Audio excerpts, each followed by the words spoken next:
तो आज की हमारी जो स्टोरी है वो है भाई पुरानी स्टोरी है, ओल्ड स्टोरी 1967 से 68 के आसपास की। वेस्ट बंगाल में ये सब हुआ था।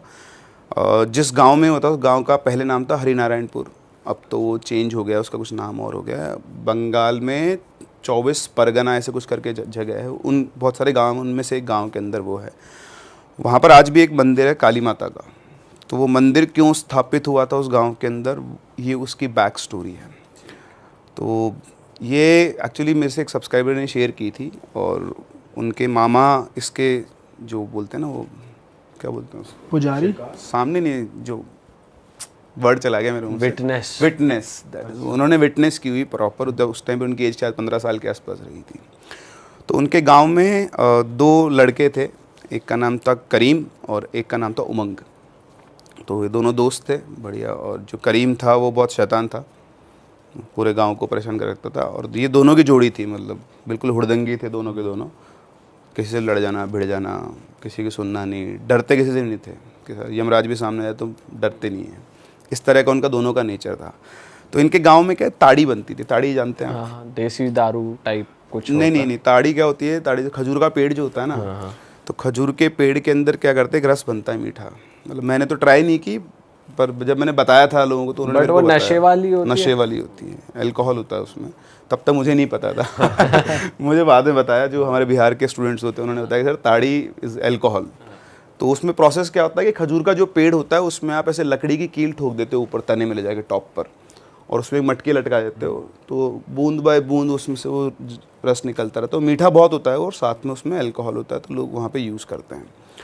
तो पहले तो गांव में इकट्ठा किए करते थे, और छोटे बड़े सभी पीते थे, ऐसा नहीं है कि वो था, वो क्वांटिटी को लिमिट करते थे। तो इनका जो गांव था, उस गांव में क्या है, अभी ये जनवरी के आसपास का टाइम था, सर्दियों का टाइम था, और 3-4 दिन से ना गांव का जो मौसम था वो बहुत ख़राब हो रखा था। मतलब 3 दिन से बारिश हो रही है, बादल बिल्कुल काले, सूरज भी नहीं निकला दिन भर में।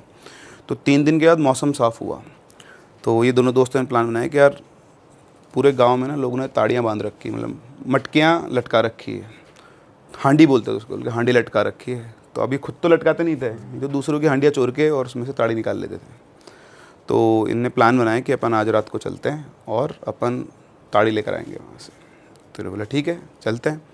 तो इनका प्लान हुआ, रात को करीबन 11 बजे के आसपास ही निकले। अब आप सोचो 68 में गाँव में रात वगैरह तो बिल्कुल अंधेरा, न बंदा न बंदे के साथ, बिल्कुल अंधेरा, खूब अंधेरा, सिर्फ चांद निकला हुआ था, मौसम साफ़ हुआ था तो चांद की रोशनी थी। तो ये गांव से निकले, गांव से निकलकर एक नदी आती है बीच में, छोटी सी नदी थी, उस नदी को उन्होंने पार किया, और उसके उधर बहुत सारे खजूर के पेड़ थे। तो उन सारे खजूर के पेड़ों में लोगों ने अलग अलग जगह पर वो हांडियाँ लटका रखी थी। तो ये लोग दोस्त पहुँचे, इन्होंने एक पेड़ से लटके, उस पर एक हांडी लटकी हुई थी। तो उनके पास एक तो खुरपा टाइप का चाकू होता है बड़ा धारदार, वो था, कुछ काटना पीटना मतलब पेड़ के लिए, तो वो था। और उनके पास अपनी 2 बॉटल्स थी, इसके अंदर वो ताड़ी भरने वाले थे अपनी। तो जो उमंग था, पहले वो चढ़ा ऊपर, चढ़ के उसने उसमें हांडी में से एक बॉटल पूरी भर ली और फिर नीचे आ गया। फिर उसके बाद वो दूसरे पेड़ की तरफ गए। तो दूसरे पेड़ पर पहुंचकर अब की बार जो बारी, वापस चढ़ता उमंग था, करीम जो था उसका चारों तरफ ध्यान रखता था। तो जैसे ही वो चढ़ने वाला था, तो करीम ने उसके कंधे पे हाथ, अच्छा जैसे वो पेड़ पे पहुंचे, पेड़ पहुंचने के बाद उन्होंने प्लान बनाया कि अभी वाले से लेते हैं, और वो पैर उसने रखा तो एकदम से बहुत तेज़ हवा चली, और हवा चलने के साथ साथ उनको आई बदबू, जैसे एक साथ बहुत सारे मरे हुए जानवर सड़ रहे हों या लाशें सड़ रही हो। तो बहुत तेज़ बदबू आई एकदम से। तो आई तो उन्होंने देखा चारों तरफ, फिर कुछ था नहीं, तो पता नहीं कैसे आ गई बदबू। ठीक है, वो चढ़ने ही वाला था उमंग, तभी करीम उसके कंधे पे हाथ रखता है, सुन उधर देख। तो जैसे उन्होंने उधर देखा, तो जिस पेड़ के, वो जो एक पेड़ था ना, वहीं उन्होंने अपनी एक बॉटल रख दी थी कि अब दूसरी बॉटल भर के लाते, फिर रास्ते में उठाते हुए चल लेंगे इसको। तो जहाँ उन्होंने अपनी बॉटल रखी थी, उसी पेड़ के पास एक आदमी खड़ा हुआ है।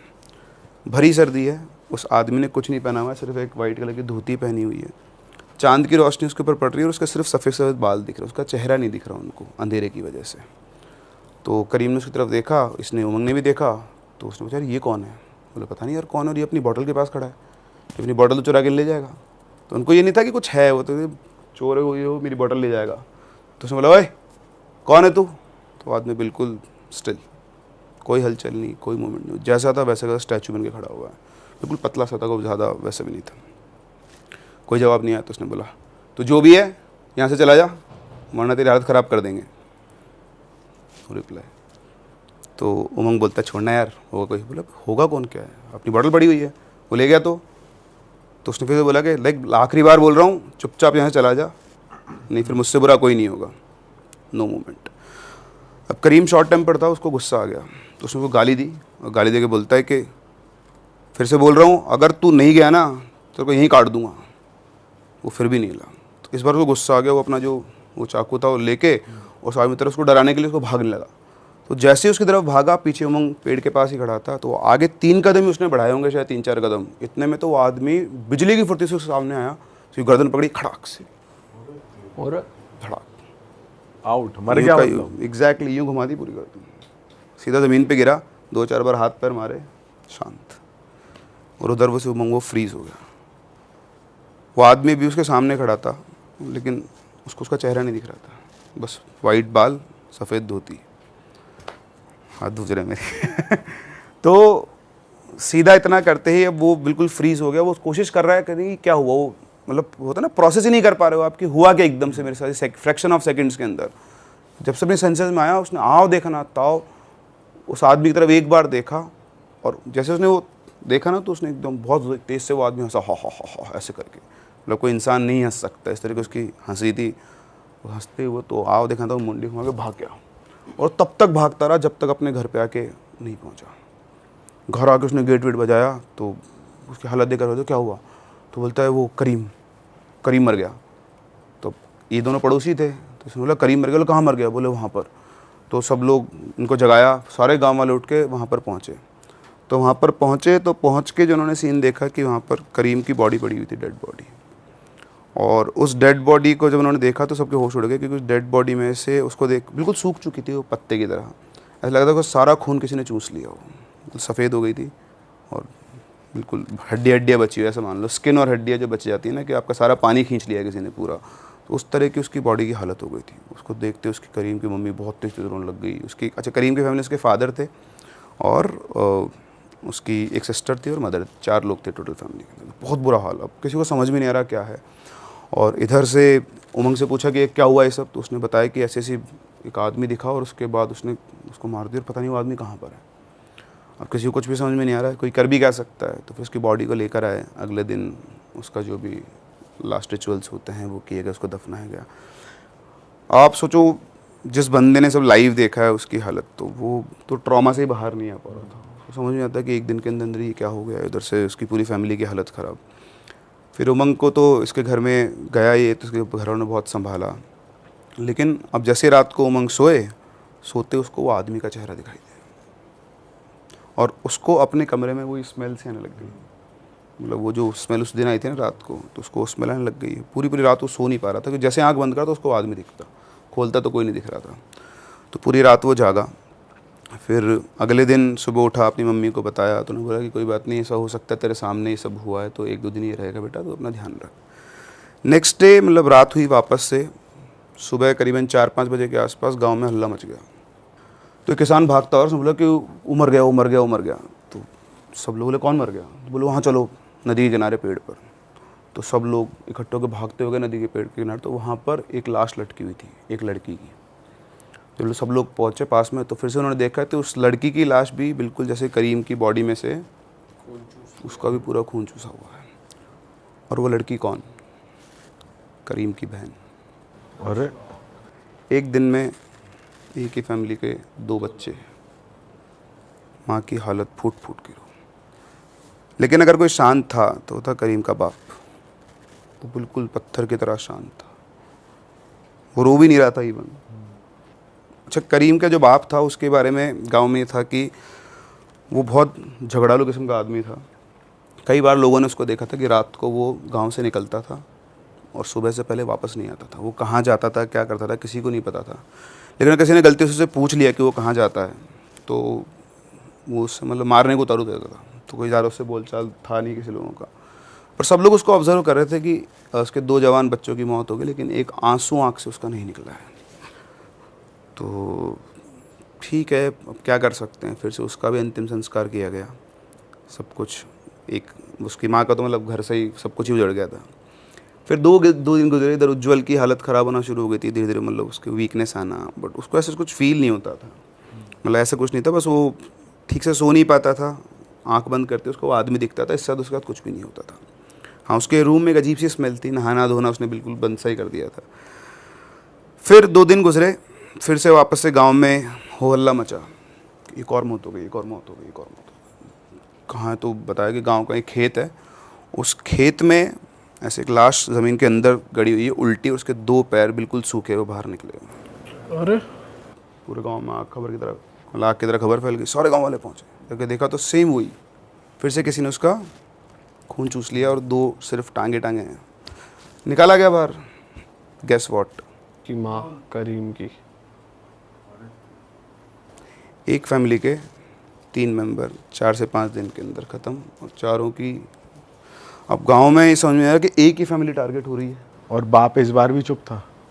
हाँ, वो तो बिल्कुल शांत, ये लोग ये मान ले कि उसको सदमा लग गया, जो भी हो गया, लेकिन गांव में ये बच गया कि कौन आ गया भाई गांव के अंदर, कोई जानवर आ गया है क्या, है कोई सीरियल किलर, मतलब इंसान है, कोई ऐसा कर रहा है गांव में से, कोई कर रहा है, दूसरे गांव कोई आदमी है, लुटेरे हैं, क्या है क्या नहीं है, किसी को कुछ भी पता नहीं है। बाप पे तो शक हो रहा होगा लोगों को, क्योंकि कुछ ना कुछ रिएक्ट कर रहा ना कुछ कर रहा। बिल्कुल शक तो हो ही रहा था, शक के घर में सबसे बड़ा वही था कि कहीं यही तो नहीं कर रहा है, क्योंकि अब हो सकता है वो बलि दे रहा हो या कुछ कर रहा हो क्योंकि जो रात को निकलता था फिर वो सुबह ही आता था, तो इतना तो लोग भी समझते हैं कि रात को पूरी रात गायब है, अगर गांव से बाहर कहीं जा रहा तो किसी ना किसी काम से ऐसी कुछ चीज़ें वो कर रहा होगा, ब्लैक मैजिक ऐसा कुछ भी वो करता होगा, बट हिम्मत किसी की नहीं थी ना, कोई सबूत किसी के पास भी नहीं था।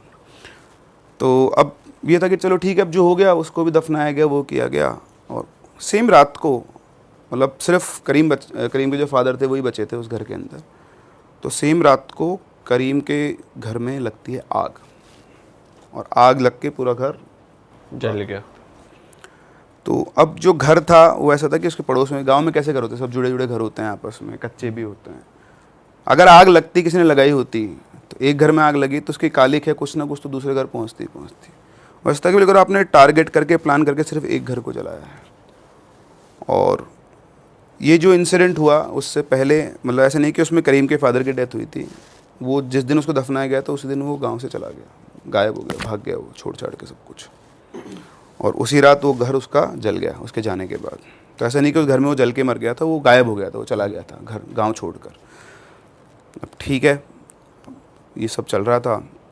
अब क्या है ना, उसके जाने के बाद ये तो ख़त्म हुआ है, फिर 3-4 दिन गुजरे और फिर से गांव में एक और डेथ, अब किसी और की, लेकिन तरीका बिल्कुल सेम, कि वही किसी ने मारा और पूरा का पूरा खून चूस के और गायब।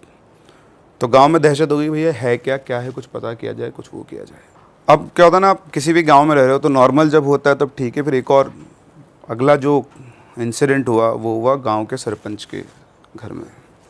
उनका एक छोटा बच्चा था, वो शाम को खेलने निकला था बाहर, वो वापस नहीं आया, पूरे गांव में उसको ढूंढा, वो कहीं पर भी नहीं मिला पूरी रात। अगले दिन सुबह उसकी डेड बॉडी मिली, उसने कपड़े को निचोड़ते हैं सुख होके, बिल्कुल ऐसे उसकी बॉडी निचोड़ी हुई, ना खून ना पानी बॉडी। अब जब ये हुआ तो गांव में लगा कि ऐसे तो एक एक करके पूरा गांव ही ख़त्म हो जाएगा, या तो गांव में कोई हत्यारा घूम रहा है, या कोई ऐसी शक्ति है, पिशाच है, जो भी है, वो गांव को ख़त्म करने पर उतारू हो चुका है, क्योंकि सिर्फ 8 से 10 दिन के अंदर इतनी सारी मौतें होना और सबका एक ही तरीका। तो अब सब ढूंढना शुरू किया, सब ने अपने लिंक्स बनाना शुरू किए, कैसे क्या किया जाए, पता कैसे किया जाए। इधर जो उमंग था उसके साथ अब इंसिडेंट्स बढ़ना शुरू हो गए थे, जहाँ उसको पहले सिर्फ स्मेल आती थी, आँख बंद करने पर वो आदमी दिखता था, उसको परछाइयाँ दिखना शुरू हो गई थी अपने आसपास। शरीर की उसकी हालत नहीं थी कि वो उठे, मतलब उठ नहीं पाता था, उसके मम्मी पापा उसको बेड पे ही कपड़ा लगा के यहाँ पर खाना खिला के चले जाते थे। तो एक रात की बात है, वो सोया हुआ था उमंग, अचानक से किसी की चिल्लाने की आवाज़ आती है, तो चिल्लाने की आवाज़ आती है तो वो उस घर वाले सब पहुँच जाते हैं, वो भी बेड पे से गिर के और सरकता आंगन में पहुँचता देखता है कि उसकी माँ बेहोश पड़ी हुई थी। तो उसकी माँ को होश में लाते हैं, तो होश में लाते हुए बहुत तेज़ से रोने लग जाती है, और उसके उमंग के फादर से बोलती है कि हमारे बच्चे को बचा लो, इसकी हालत बहुत ख़राब है। तो उन्होंने बोला कि क्या हुआ, वो तो देखो हो रहा तुम्हारे सामने। तो बोलती है अभी वो ठीक है, लेकिन बहुत जल्दी उसको कुछ ना कुछ हो जाएगा, इसके पास ज़्यादा समय नहीं है। तो बोलती तुमने देखा क्या? तो उसको एक विजन आया था, इल्यूजन बोल लो आप। तो वो अंदर आई थी खाना लेकर, तो सामने उमंग पड़ा हुआ था, बेड पे लेटा हुआ था, और जो उनको दिखा हुआ था कि उसका आधा शरीर सड़ गया है और उसमें कीड़े घूम रहे हैं। ये उनको विजन आया था। उस विजन को देख के वो बहुत तेज़ चल रही थी और बेहोश हो गई थी। तो अब जब उन्होंने बोला तो उनके पिताजी ने बोला कि अच्छा ठीक है, तुम परेशान मत हो, मैं कल ही किसी से बात करता हूँ। तो वो पहुँचे कोलकाता, उन्होंने पता वता किया किसी से, और कोलकाता के पास में तारापीठ मंदिर पे गए। बेसिकली वो तारापीठ में उनको एक आचार्य मिले, इनका नाम था काली कृष्ण आचार्य। तो ये जो आचार्य थे, ये इनकी एज हो गई हुई करीबन 60 के आसपास, 65 साल के आसपास की। इन्होंने बचपन से लेकर इस उम्र तक ब्रह्मचर्य का पूरा पालन किया हुआ, सारी सिद्धियाँ उनको प्राप्त, मतलब जैसा उनके बारे में बताया जाता था कि शमशान सिद्धि, काली सिद्धि, काली मतलब काली माता की सिद्धि जो भी है, और उसके अलावा जितनी भी सिद्धियाँ होती हैं, लोग बोला करते थे कि जब वो रात के टाइम साधना करने बैठते थे तो उनके आसपास 2 बड़े बड़े काले कुत्ते घुमा करते थे, और दिन में वो कुत्ते किसी को भी नहीं दिखते थे, होते नहीं थे पूरे आश्रम में, कहीं पर भी नहीं थे। लेकिन रात को जब भी वो साधना करने बैठते थे, कोई भी उनके आसपास नहीं आ सकता था, क्योंकि उनकी साधना डिस्टर्ब नहीं होनी चाहिए। तो वो जो भी थे वो उनके एक काइंड ऑफ बॉडीगार्ड्स थे। तो उनके पिताजी पहुँचे उनके पास, पहुँच कर उन्होंने उनको सारी बात बताई कि ऐसे ऐसे मेरे बेटे के साथ ये हो रहा है और गाँव में सब हो गया है। तो उनकी बात सुनते वो तुरंत तैयार हो गए, चलो तुम्हारे गाँव। और गांव पहुंच के जिनके पापा थे, इसके लड़के के उमंग के, तो उमंग के पास जाते हैं और रात को करीबन 11 बजे के आसपास वो बोलते हैं बेटा आज ना गांव के अंदर एक यात्रा निकलने वाली है, बहुत पूरा गांव उसके अंदर आएगा, बढ़िया बहुत मज़ा आएगा, तो कितने दिनों से बिस्तरों पे पड़ा हुआ है, तो चल तू भी, तेरा ही मनोरंजन हो जाएगा। तो बोलता है बापूजी मेरे तो दम ही नहीं है, मैं तो हिल नहीं सकता बिस्तर से, मैं कैसे चलूँगा? बोले कोई बात नहीं, मैं तुझे ले चलूँगा अपने कंधे के सहारे, तो चल। तो बोलता ठीक है चलता हूँ। तो उन्होंने अपने कंधे के ऊपर रखे, मतलब हाथ से, और धीरे धीरे चलवा के उसको लेकर गए और गांव का जो शमशान था वहाँ लेकर गए। वहाँ देखा सुन तो काहे की यात्रा, वहाँ पूरा गांव शमशान में इकट्ठा हो रखा है, बीच में शमशान में आग जल रही है और वहाँ पर एक साधु पुरुष बैठे हुए हैं, अलग ही जो लेवल का उनका तेज आ रहा है उनके चेहरे से। तो जाके वहाँ पे खड़ा, उसको बीच में ले गया, हवन के पास में सबसे बिल्कुल सेंटर में खड़ा कर दिया। पूरा गाँव उसको देख रहा है, वो देख रहा है मुझे सब ऐसा क्यों देख रहे हैं। वो पहुँच के खड़ा ही हुआ था तो गुरुजी ने बोला कि इसको छोड़ दो। तो वो लड़का जो खड़ा ही नहीं हो पा रहा था, जैसे उसके पिताजी ने कंधे से हटा, बिल्कुल नॉर्मल खड़ा है। जो बिस्तर पे पड़ा हुआ था, जो उठ नहीं पाता था, वो खड़ा हुआ है। वो खड़ा रहा, और जैसे उसके पापा हटे, उसके सामने जो मीट होता है बकरे का, बड़े सारे 2 टुकड़े बड़े बड़े ला के उसके सामने रख दिए। और जैसे वो सामने रखे और उसकी नाक में उस मीट की खुशबू आने लगी, उसको एक अजीब सा वो आना शुरू हो गया, उसकी बॉडी के अंदर अलग से सेंसेशंस। पता नहीं क्यों उसको वो बहुत ज़्यादा अच्छा लग रहा था। और उसके बाद उसने क्या किया, वो दोनों एक एक करके वो टुकड़ा उठाया, और जैसे छोटा बच्चा बॉटल से दूध पीता है ना, ऐसे उसका सारा खून चूस गया, उस मांस का जो भी एक्सट्रैक्ट था सारा का सारा पूरे गांव के सामने। और पूरा का पूरा गांव मतलब सन। तो अब सबको लग रहा था कि जो डेथ्स हो रही है वो किसकी वजह से हो रही है, वो ये कर रहा है, ये लड़का। अब भाई साहब जैसे वो ख़त्म हुआ तो गुरुजी ने उसको बोला बैठ जाए। तो वो बैठा, बैठने के बाद उन्होंने पूछा कि अभी तो बता कौन है तू और यहाँ क्या कर रहा है। तो उसने बोला कि मैं इस दुनिया का हूँ ही नहीं, मैं तो पाताल लोक में सो रहा था और मुझे तो जगा के बुलाया गया है। उसने पूछा किसने बुलाया तेरे को? बोले वो जो लड़का था ना, इसका दोस्त, उसके बाप ने। बोले उसने मेरे को जगाया, सिद्धि करी, कुछ काला जादू करता था वो, उसने मेरे को बुलाया और वो बहुत जल्दी अमीर बनना चाहता था, तो उसने मेरे से काम करवाता था वो अलग अलग। लेकिन एक बार उसने एक गलती कर दी, एक बहुत बड़ी गलती हो गई उससे। तो बोले क्या गलती हुई? बोले उससे जो भी गलती हुई ना, तो वो ये था कि मैं उसको मार दूंगा। तो जब मैंने उसे बोला तो उसने क्या कहा कि तू मुझे छोड़ दे, बाकी मेरा गांव में परिवार सबको ले। तो उसकी डील हुई इससे कि मैं बच जाऊं और बाकी तेरे को जो है पूरा गांव तेरा है। तो बोला मैं तो अपनी भूख मिटाने आया हूँ, और जब तक मेरी भूख नहीं मिटेगी तब तक मैं यही रहने वाला। तो अभी सब सुन के सारा गांव शौक था कि, और फिर गुरुजी ने बोला कि ऐसा नहीं हो सकता, तेरे को भी कह रहा हूँ कि तू जहाँ आया वहाँ वापस चला जा। तो उसने बोला कि ऐसा भी नहीं हो सकता। वो इतना कहकर वो गुरुजी के ऊपर दांत दिखा के गुस्से से झपटने लगा। जैसे झपटने लगा, मतलब अचानक से कहीं से वही दोनों कुत्ते वो एकदम सामने आए खड़े हो गए। उनको पूरे गांव को कुत्ते दिख रहे थे, जैसा कि उन्होंने मेरे को डिस्क्राइब किया। वो कुत्तों को देखते वो पीछे हट गए एकदम से, बोले इनको हटाओ इनको हटाओ। तो वो डर रहा था उनसे, तो उन्होंने बोला कि ये नहीं हटेंगे, अब तू बता तू जाएगा या नहीं जाएगा। तो बोलते नहीं नहीं नहीं मैं चला जाऊँगा, आप सबसे पहले इनको हटा दो, मैं चला जाऊँगा। तो उन्होंने फिर उन दोनों कुत्तों को एकदम से कुछ आदेश दिया और एकदम से उनके पीछे गए और वापस से गई गायब हो गए। अब उन्होंने बैठा उससे बात की, बोल क्या चाहता है अब तू? तो कहता है कि ठीक है मैं चला जाऊँगा लेकिन मेरी भूख मिटा दो। तो बोले भूख मिटा दो मतलब? बोले आप तो वो नदी जो है ना गांव के बाहर, वहाँ पर 5-6 बकरे बांध दो और मैं अपना भूख मिटा के अपने आप चला जाऊँगा, फिर मैं नहीं आऊँगा दोबारा। लेकिन ये ध्यान रखना कि मैं तो नहीं आऊँगा लेकिन मुझे फिर से कोई ना कोई बुलाएगा, यहाँ नहीं तो कहीं और बुलाएगा, कहीं और नहीं तो कहीं और बुलाएगा, क्योंकि तुम इंसानों का लालच कभी ख़त्म नहीं होता है, वरना मेरा क्या मतलब था यहाँ पे आने का। तो उन्होंने बोला कि ठीक है तो अभी जहाँ आया वहाँ पे जा, इस गांव को छोड़ दे। तो जैसा उससे कहा गया, इतना बोलते वो बेहोश हो गया लड़का। फिर जैसे उसको कहा गया था गांव के बाहर ऐसे वो जानवर बांध दिए गए और सुबह जाके जब लोगों ने देखा तो सबकी डेड बॉडी थी सूखी हुई, जैसे कि जैसे वो खून पी पुआ के वो उनका जहाँ उसको जाना था चला गया। वो कहाँ गया कहाँ नहीं गया किसी को नहीं पता। उसके बाद उन्होंने वो जहाँ पर वो बकरे बांधे थे वहीं पर गुरुजी ने बोला कि अब यहाँ पे काली माता का मंदिर बनाया जाएगा ताकि दोबारा कभी ये या ऐसी कोई और शक्ति प्रकट ना हो पाए, आ ना पाए। उसके बाद गांव में दोबारा बस कोई ऐसा इंसिडेंट नहीं हुआ उससे लेकर तब तक। और आज भी वो काली मंदिर वहीं पर है गांव में। हाँ, चाहे हिंदू हो चाहे मुस्लिम हो, सब वो उस गांव के अंदर जाके उस मंदिर पे मत्था ज़रूर टेकते हैं। तो ये उस गांव की हिस्ट्री रही है और वो जो मंदिर है उसका वजूद यही, उसकी बैक स्टोरी यही है। और आज भी पूरे गाँव के लोग, चाहे वो किसी भी कम्युनिटी से बिलोंग करते हो, वहाँ पर जाते हैं, मत्था टेकते हैं। और गाँव की जो हिस्ट्री बन गई कि उसकी रक्षा के लिए वो मंदिर होना वहाँ पर ज़रूरी है।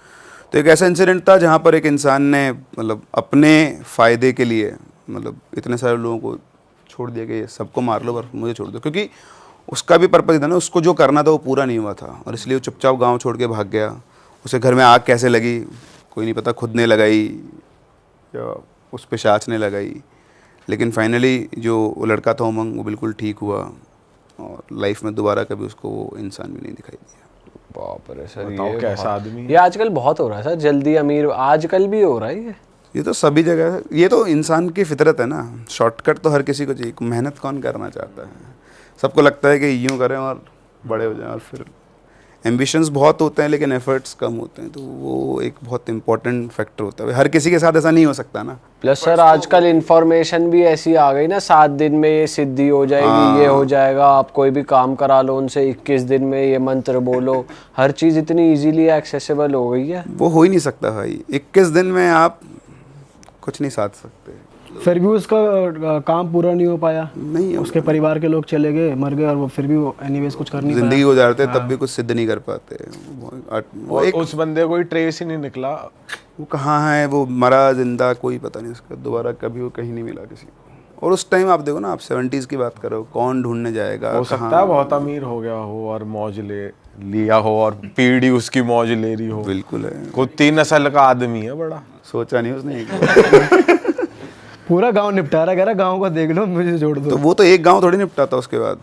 तो एक खत्म होता तो दूसरा, दूसरा खत्म होता तो तीसरा। सही बात है। अगर सही टाइम पे उसका वो इलाज नहीं करते तो रुकने वाला थोड़ी ना था। तो ये तो रहते, और शायद और मान लो ऐसा हो जाता, ये सब नहीं होता, तो फिर वो जगह आज तक भी उतनी हॉन्टेड होती। हाँ